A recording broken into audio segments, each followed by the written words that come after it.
When I got saved, and my father was a Freemason, and he was a grand wizard for the Freemason. And my dad had a snake in the house we're living in, and he communicates with the snake. And he was an ambassador.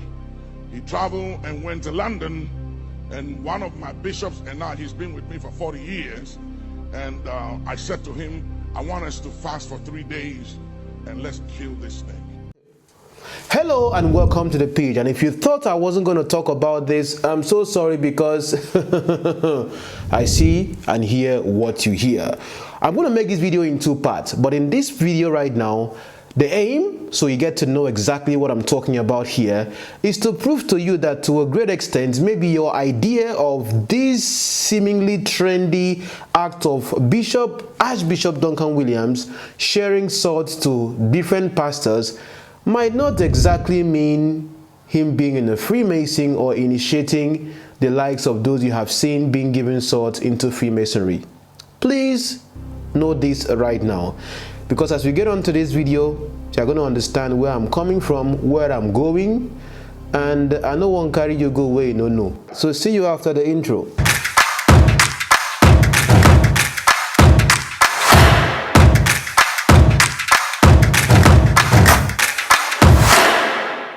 There are some people that no matter what, they hate me with passion, but they're still watching me.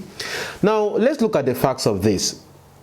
Of recent, Archbishop Duncan Williams had given a sword to 𝐲𝐨𝐬𝐧𝐿, the popular "what God cannot do does not exist" man. We are going to look at him much later again in another video. And of course, the last person I looked at before on my video, Apostle Joshua Selman. Now, please tell me the camp you represent, because either of you are loyal to the names I'll mention right here. So if I've mentioned your papa from your comment while you are insulting me in the process, just tell me who your papa is so that I will know where your camp is. So moving on right here, I want to take you down memory lane, because this whole thing did not start today. If you had watched my previous video where I was talking about Apostle Joshua Selman going to or being part of the prayer breakfast with Archbishop Duncan Williams, where it is ticketed for 1,000 Ghana cedis, about $70 to attend, a lot of you were bashing me in the comments, which of course, you think I really do care? No, I don't care. What I care about is, like I always tell you, attention is currency, relevant by association. So if you get to understand these 2 principles that guide me, this video is going to start making sense to you. It might interest you to know that in January 2003, Archbishop Duncan Williams, if I'm not mistaken, handed over a sword to guess who? Juanita Bynum. Yeah. The same person I talked about together with Apostle Joshua Selman, with the whole concept of money and paying for prayers and all that. If you haven't watched that video, go watch it later, maybe when you're done with this one. You have to understand that this particular sword he gets to give out, which I'm going to tell you where it's from originally, signifies different things to different people as he gives it to them. It's just like, let's say on a birthday, you decide what you want to give someone or your significant other as a gift. For him, being in the part of ministry and what he does, how you know him to be, he has chosen that to be the most precious kind of souvenir or gift he gets to give. But later I'm going to be talking about something else, which is the horn factor he carries around. To be president, qu'il soit président of your nation, de ta nation. But I won't talk about that right now. In January 2019, Duncan Williams gave President-elect Félix Tshisekedi of Democratic Republic of Congo a sword as well. It is presumed, or according to what is being said in the news, that before he was elected and all, before he was elected or sworn in, he went through some spiritual attacks and all that, and he fell sick, and through the prayers of Archbishop Duncan Williams, probably he became the president, which he still is right now. Let me play a video of that for you, okay, so you get to know what I'm talking about. He has has come to the house of God to seek refuge in the house of the Lord and to seek for prayer. The picture you see on your screen is him handing him over a sword when he went to go and visit. Even someone in the comments of the post on Twitter was saying that he thought this particular president had someone else as a spiritual father. He never knew that Duncan Williams was his spiritual father. So right now, this sword is not just given to pastors, okay? It's also given to politicians, normal members. So when I asked you, some people on Facebook, does anyone want one? It is not just Selman, or it's not just 𝐲𝐨𝐧𝐚𝐭 or 𝐻𝗵𝐵 or the rest of them that are privileged to get this sword, as I keep mentioning those who have gotten the sword and the significance of it. Anyone could get the sword, but attention is currency, relevance by association. Remember these two key phrases that guide my thought pattern. By now, if you have watched me for over a year, you can understand me already before I even start talking. Bishop Ajin Asare, on his 30th anniversary, was given the sword as well by Archbishop Duncan Williams. I'm giving you research right now. I'm giving you facts. Because on this space, it's facts over sentiment. I don't believe in conspiracy theories till it's something that makes sense to you and I, like I am making sense to you right now. Listen to what he says right here before giving him that particular sword. And I normally don't do this. Je ne fais pas ça vraiment souvent. But I ordered this. Mais j'ai eu à ordonner and they ceci. flew it from America. C'est venu de l'Amérique. That I want to present to Bishop. J'aimerais présenter à l'évêque. It's a new sword. C'est une nouvelle épée. It has never been used before. Ça n'a jamais été utilisé auparavant. Did you hear what he said? Because what he said right there made sense. You see, you have to learn. If you have been watching me, that's why it only takes good listeners to understand my videos and the commentaries I make. Those who don't listen are the ones that, because I am just talking about their gods, they are already angry. They will not pay attention to the fact I'm presenting to them. They are just angry that I'm saying something they don't like about their gods, even when it is true and factual. Now, please, the sword you see there is not a messianic sword. You can simply do a Google. Even the picture that is circulating around, someone even sent me a picture, did a collage of, him holding a sword and then giving Selman, giving 𝐲𝐴𝐺, and a picture of messianic sword. Even the picture of the messianic sword there doesn't look a thing like what he's holding in his hands. What he's holding in his hands right there is called more of like the King of Solomon sword, or the Star of David sword. Now, I am on Amazon.com. Please, you can do this yourself. Okay? Look at this right now. King Solomon sword. Either you write King Solomon sword or you write Star of David sword. Enter. What do you see? Can you see it right there? This is the exact same sword he's holding. No difference. This is the exact same sword he's holding. No difference. If you cannot find it, you can change your address maybe to America or something to get to see it, because it can't be delivered to all countries. So if you want this sword, you can have it yourself. There is nothing really extraordinarily special about it, but I'm going to discuss that maybe else much later. Okay, so look at it right there. This is the same sword right here. This is the same sword right there. You see, this is the same sword. This is the same sword right here. The same thing. And what makes it significant is this sign you see right here. All right, but we are still going to talk about it as we go on. Okay, I just thought to show you. Now, those of you that are saying that it's a messianic sword, which is, of course, it's very different. Let me show you. Masonic sword. This is the Masonic sword. Look at it right there. Can you see it? Look at it right here. Can you see the sign? Like, why wouldn't he just go for a Masonic sword instead? Just to make it more, why would he go for King of Solomon's sword? More of like for the Jews and all that. The sign itself has a Jewish representation, just like you have the flag of Israel. Why wouldn't he just go for this sword? Instead, he went for that one. Look at it right here. Can't you see? This is the Masonic sign right here. Even though it kind of like has that same shape and all, but this is the Masonic sign right here.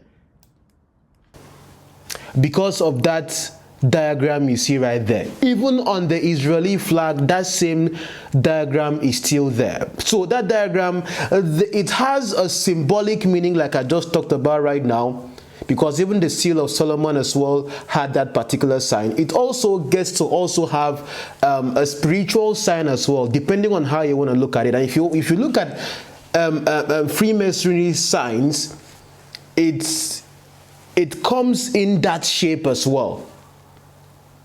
But in case you want to really understand what I'm saying right now, if you heard what he said before handing him the sword, he said this thing just came from America. He ordered it. Please take a step. Verify what I'm saying right now, please. Go on Amazon and type King of Solomon's sword or Star of David's sword. What are you going to see? You'll see the red one and the black one, the exact same sword. I'm showing you that right now on your screen so that you see.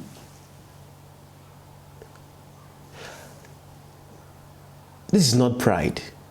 No, this is just George being himself. I know I have to, it's my job for me to find the facts and present to you, the viewers, because I deal with facts. Whether you like the truth or you don't like it, you shall hear it because you are watching me and you are following me.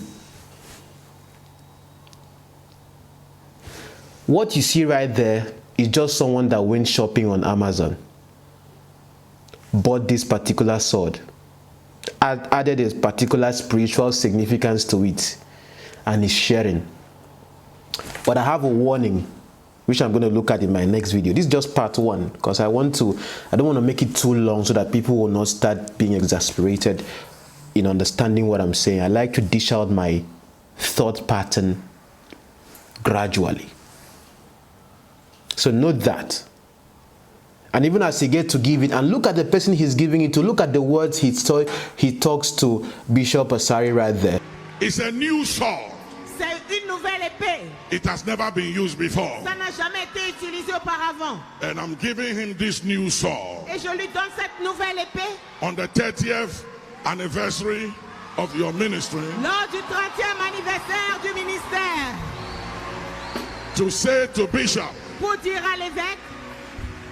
The next 30 years of ministry. Les 30 prochaines années de ministère. Will require a new sword. Vont demander une nouvelle épée. For new challenges. Pour de nouveaux challenges. Require new strategies. Ça demande une nouvelle stratégie. New heights. Une nouvelle hauteur. New heights. Une nouvelle hauteur. Provokes new devils. Provoque de nouveaux démons. And I'm giving you this new sword. Et je te donne cette nouvelle épée. That going forward. Pour que en progressant. From now to the coming of the Lord. À partir de maintenant jusqu'à la venue du Seigneur. Don't lack and don't want. De manque de rien. For any new thing. De rien de nouveau. That for every battle you face henceforth. Parce que tout combat auquel tu feras face désormais. The battle of misrepresentation. C'est la bataille de misreprésentation. The battle of false accusation. De mauvaises accusations. The battle of rejection. Le combat du rejet. And all the battles we go through as ministers. Et tous les combats auxquels nous faisons face en tant que ministres. It is my prayer. C'est ma prière. That this sword. Que cette épée. As a symbol. En tant que symbole. And a prophetic statement. Et une déclaration prophétique. That God will put into your hands. Que Dieu mettra entre tes mains. A new sword. Une nouvelle épée. A new oil. Une nouvelle huile. Fresh fire. Un feu frais. That every enemy standing in your way. Que tout ennemi se tenant sur ton visible chemin. Or invisible. Visible ou invisible. As you lift up this sword. Pendant que tu lèves cette épée. Let them fall. They together were at Archbishop Benson Idahosa's school. They came to Nigeria to school and get to learn, and you know, some of you don't know these things. You are just followers of. Do you know how long I have been studying these men that are quote unquote men of God? Do you know how long? You don't know. What you just know is that you are following this person, you are following. Go and look at that background. That's why it is easy for that connotation to be given to this to be Freemasonry on the part of Archbishop Duncan Williams, because his own father was a Freemason. When I got saved, and my father was a Freemason, and he was a grand wizard for the Freemason. Well, I do understand that some people will say lion cannot give birth to a goat, but we might not be sure. But the facts I'm presenting to you right now is just for you to see where this sword is coming from. It's not as if they make swords there in Ghana, at least not this kind of sword. It's there on Amazon. You can go and buy one for yourself and then go and give it to him or give to your pastor and tell your pastor to pray for it and bless for you. You see, the things that we used to see happen in the Orthodox circle, like the Catholic circles, are things I'm seeing right now refashioned in the Pentecostal or charismatic circle. You are going to understand that perfectly in my second part of the video of looking at this whole sword conversation. But moving on as well, in August 2022 this year, Bishop 𝐲𝐨𝐴, another bishop who is also who is more of like his son proper, according to how we introduced him or talked about him, was also handed the same sword. Note the words he's saying to this other bishop in Takoradi. You've never coveted, desired, or wanted to compete with your father. You are not one of the sons who want to outshine your father. And I'm saying some very deep things. I started preaching at the age of 20, and this year I've been preaching for 45 years. So when I say something, it means a lot. You've never been one that covet, like Reuben, what your father has, or desire to outshine your father or to betray. You've never broken covenant with me. You've always been a son that has honored and has always been there for me. But from the words he spoke to him before handing him over the sword and pouring oil on his head from a horn, which I'm going to look at much later. Remind me if I don't do the video on that. There are many things I'm owing you guys to talk about. You get to see the significance of this sword that he gets to hand to people, quote unquote spiritually, even though he's trying to use something physical. And of course, you will say it, of course, in the Bible, you don't see those kind of things happening or those kind of things being represented or whatever. So what justification does he have to do that kind of thing?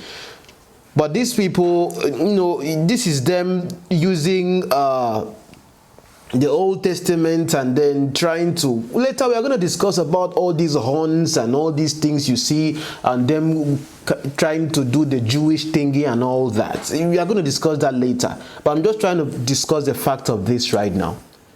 So if you understand this right now, it's going to begin to make sense to you what is going through the mind of the person sharing this sword. Because when he was giving that to this Bishop 𝐲𝐴 himself, it wasn't more of like the words he was using when he was giving it to the young stars right now, the 𝐲𝐨𝐴𝐧 and Joshua Selman, with the whole concept of bridging a gap and all that. One thing I want to tell you about Freemasonry is that, let me tell you this for free. Freemasonry is not technically a secret society, but it is a society with secrets. If not, how do you know about Freemason? You know a lot of things, but what you know is just a miniature to the secrets that is in the society. So it's something public. You hear people talk about it, you see their lodges and all that. But what is more important for you to know is that it's a society itself with secrets. But let's go on right here. Recently, 𝐲𝐸𝐻𝐸 himself was given the sword as well at the recent impact that is going on at his church. Oh, come on, it's everywhere. 𝐲𝐸𝐻𝐸 received the sword and, held it up just like Asari held it up and all that. Quite amazing, right? And I've seen on social media Freemasonry and all that. But you see, the way I work, first of all, you have to be a good listener. I listen. What he's saying there is, quote unquote, the significance of what he's doing, bridging a gap. And then when they're praying with the sword, they're slaying. That itself, I would tell you, even though it's trying to represent something spiritual with something physical, it doesn't make any biblical sense to me. But it doesn't mean that particular sword itself is a Freemasonry sword like I've just discussed with you right now. So him giving that to 𝐲𝐸𝐻𝐸, of course, 𝐲𝐸𝐻𝐸 himself accepted it in good faith, held it up and all that. Also, him also giving that to the person of Apostle Joshua Selman. The way Selman even collected it wasn't like, it's not as if Selman was not expecting it like people say he wasn't expecting it, even though it looked like, at least Selman didn't really like hold it up. He held it up like, but it's not as if he held it up, but it was more of like, that wasn't the main focus. But later I'm going to talk about Joshua Selman himself based on his personality and based on his personality and his attitude with people that are seen as, according to him, generals and fathers. You heard him calling Archbishop Duncan Williams Papa, that kind of thing. Later we'll talk about it because why